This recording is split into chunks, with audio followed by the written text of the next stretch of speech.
Hey everybody, welcome back. So if you remember back to when I was doing the tests on do you need to dry your filament, I did PLA and PETG, and I decided that unless you really lived in a humid environment all the time, you probably didn't need to really dry your filament, that it probably really wasn't going to be worth the time and the effort and the cost of the electricity to do it.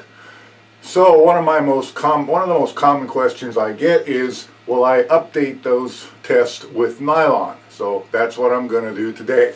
So I have my opened roll of Tallman Bridge nylon, my enclosed ender 3 with the Big Tree Tech SKR 1.3 board, and the all-metal hot end is warmed up and ready to go.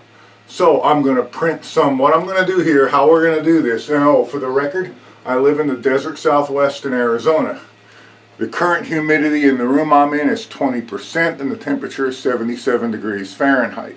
So, and that's actually a fairly humid day here.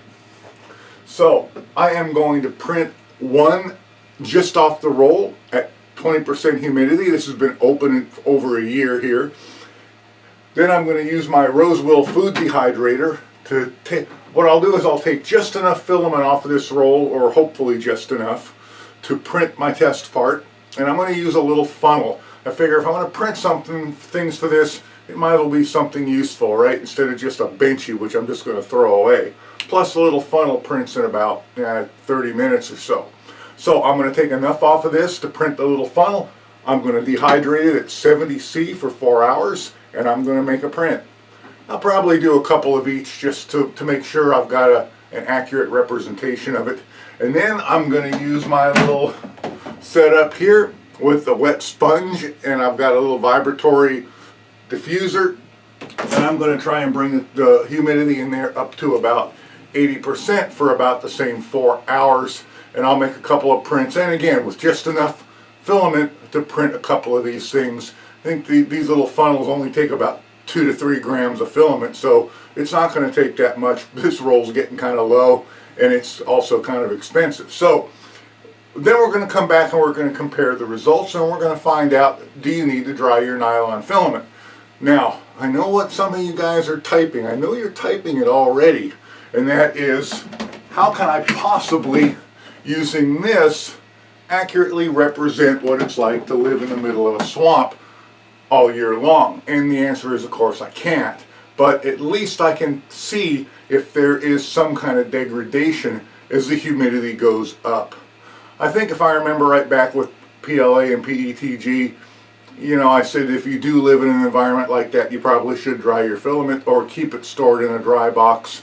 But for all the rest of us, if you live in some place where it's 50% and below, it probably wasn't necessary. But now we're going to find out about nylon. So let's get to it.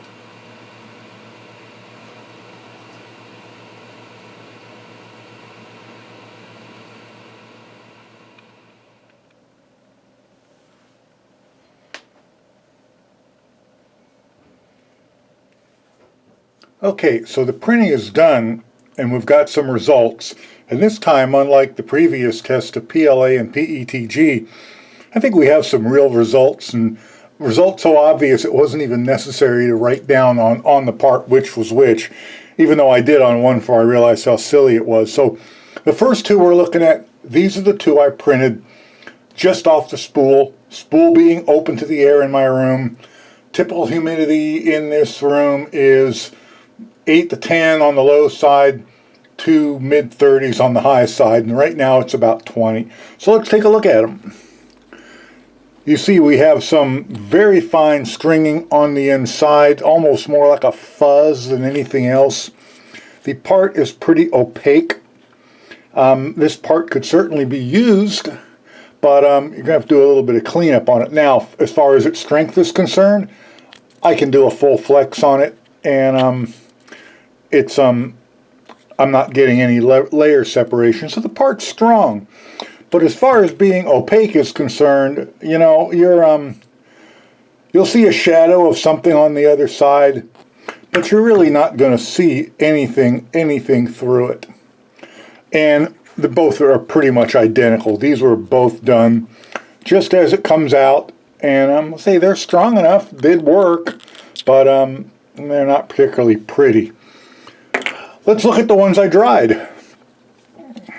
And again, we have two of them. And you'll see there is a marked difference in the quality. The outside is much smoother. The inside has lost almost all of that fine, fuzzy stringing. There's a nice, shiny exterior to them. And yeah, these are usable right now. You wouldn't have to clean these up at all. And I actually did mark one of them D, as if it wasn't going to be obvious, pretty obvious. But this one popped off the bed on me, lifted up a little bit, which is why it warped slightly. It's the only one out of all 6 of them that did that. So I'm just assuming I didn't have enough hairspray on the bed. So, but it still shows the quality. Let's compare the two. So here is one right off the shelf on the left, or excuse me, on the right, and the one that was dried for 4 hours on the left. And I'm assuming you're seeing what I'm seeing. The difference in quality is considerable. Now, they're both strong. Both of them get the job done. You just have to clean this one up a bit. All right, now let's go on. Let me get these back in order so I know what's what. Let's go on to the ones that set an 80% humidity for 4 hours. Well, this is the first one. So I don't know what happened there, but yeah, that one's no good. Second one actually did print. And as you can see, it's even worse. Our little fine stringing inside is just a thick fuzz, and I accidentally stuck my finger in it because it was actually worse than this. And yeah, it's pretty. It's very rough on the outside, very milky colored, completely non-translucent. Is it strong? Yeah, well, yeah, it is. I'm not getting any layer separation. I can completely crush it, and it's fine. So if one wanted to clean it up, it's strong. It would work, but it's nowhere near as nice looking. Let's compare it to the dried one. This is where you'll see the real difference. And this is only hydrated for 4 hours, and then the dried one dehydrated for 4 hours. So it might get even worse and even better if one were to dry or hydrate longer. I would not want to print this if it's sat open on a shelf, you know, on any kind of quality part, even in a low humidity area like mine. The difference is just huge. So, there you have it. There's the answer to your question. Do you need to dry your nylon filament? Yeah, you do. Even if you live in the desert like I do, even 20% humidity is too much to get a really quality print like this. If you want a quality print, you need to dry it. And I would also go as far as to say, if you live in a humid environment, you're probably going to want to print from within inside a dry box. Even in my environment, if it was much above 20%, or if this print was going to last for hours, I would probably print from within a dry box. Anyway, hope you enjoyed this video. Hope we all learned something today. I know I did. I was not expecting anywhere near this market a difference. So yeah, I learned something today to myself. That's always fun. So if you like this video, please subscribe and hit notifications. It does help out a lot. And I'll catch you guys the next time. Bye for now.